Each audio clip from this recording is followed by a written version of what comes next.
प्यारे मित्रों, बाइबल की जानकारी के इस कार्यक्रम में फिर एक बार मैं आपका स्वागत करता हूं।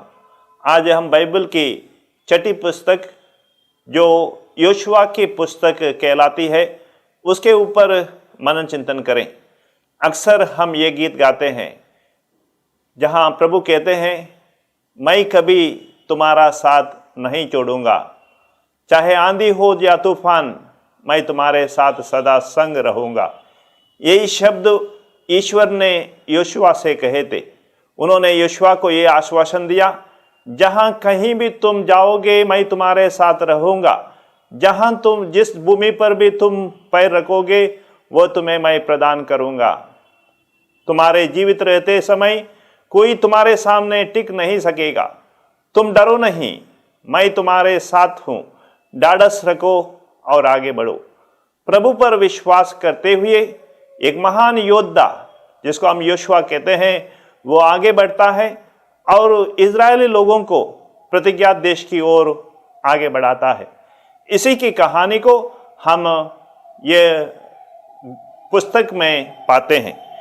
योशुआ की पुस्तक मिस्र से निर्गमन के पश्चात इजरायलियों की कहानी को आगे बढ़ाती है।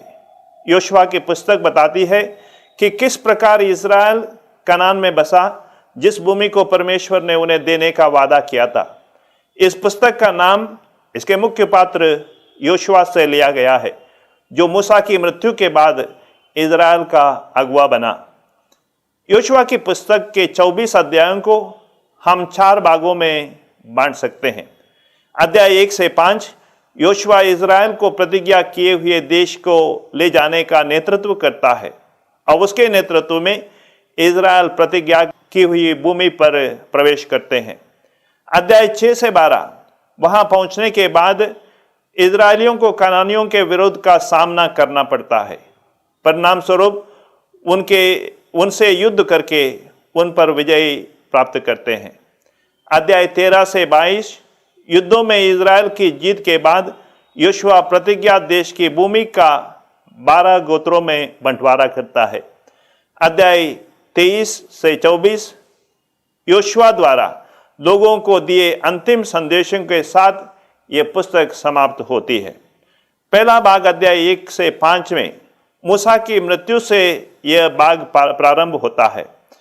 यहाँ योशुआ को इजराइल के नए अगुवा के रूप में नियुक्त किया जाता है। यह भाग में योशुआ को नए मूसा के रूप में प्रस्तुत किया गया है। मूसा की तरह योशुआ लोगों को तोरा की आज्ञाओं को पालन करने के लिए आदेश देता है।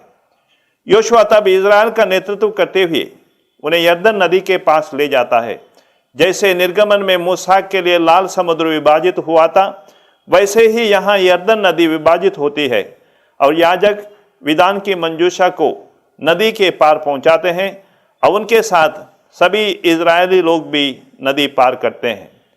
अध्याय 5 में योशुआ का सामना एक रहस्यमय योद्धा से के साथ होता है। बाद में पता चलता है कि वो परमेश्वर की सेना का दूत है। योशुआ उससे पूछता है कि तुम हमारी ओर या हमारे शत्रुओं की ओर, और योद्धा उत्तर देता है, किसी की ओर नहीं। यह दृष्टांत हमें बताता है ईश्वर अपनी लड़ाई लड़ने के लिए योद्धा को भेजता है और वो योशुआ का साथ देता है। दूसरे भाग अध्याय 6 से 12 इजरायली और कनानियों के बीच में हुए सभी युद्धों का विवरण हमें मिलता है। पहले 2 युद्ध एरिको और आई शहर के खिलाफ थे।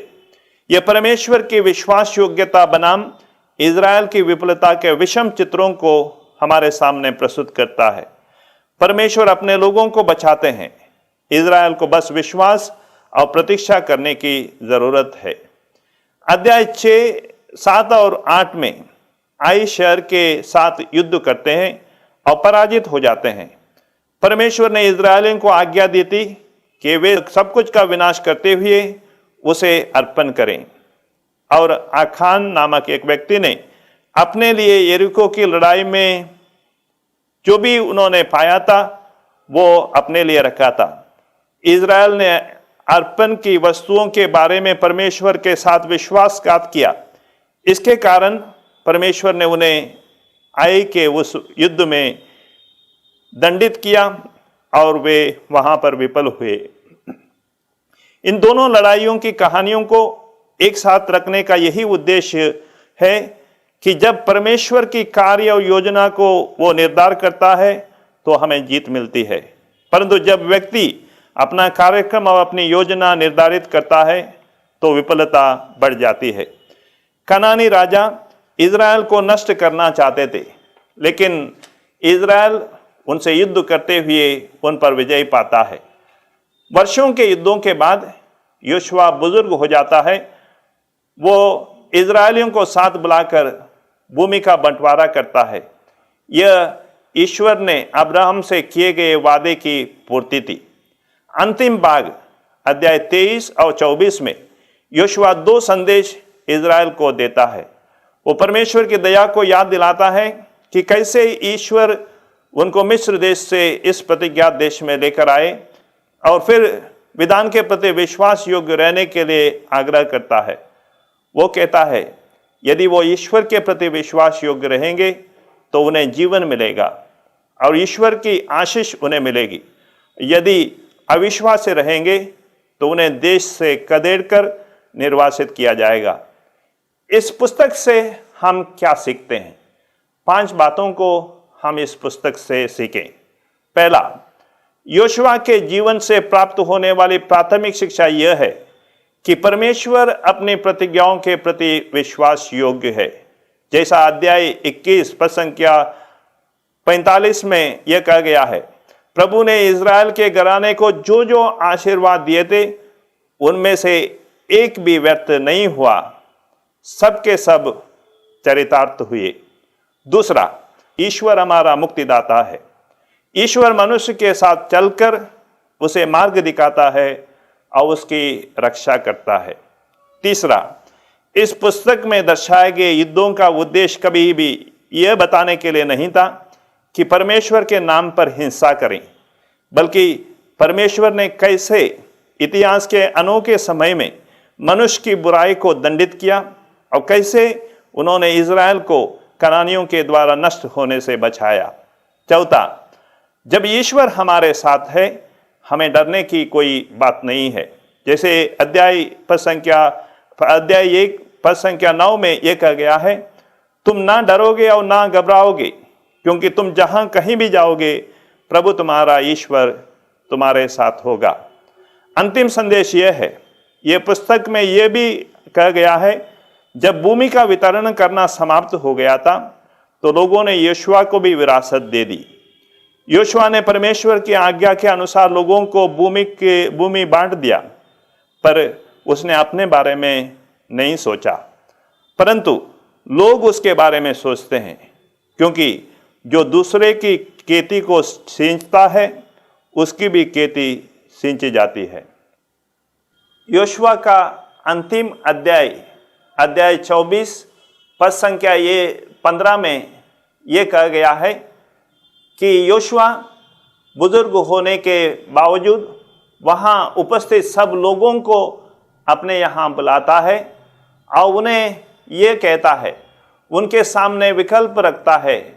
वो कहता है कि तुम आज निर्णय लो कि क्या तुम उस ईश्वर की आराधना करोगे जो तुम्हारे पूर्वज नदी के उस पार करते थे, या मोरिया के देवताओं की आराधना करोगे।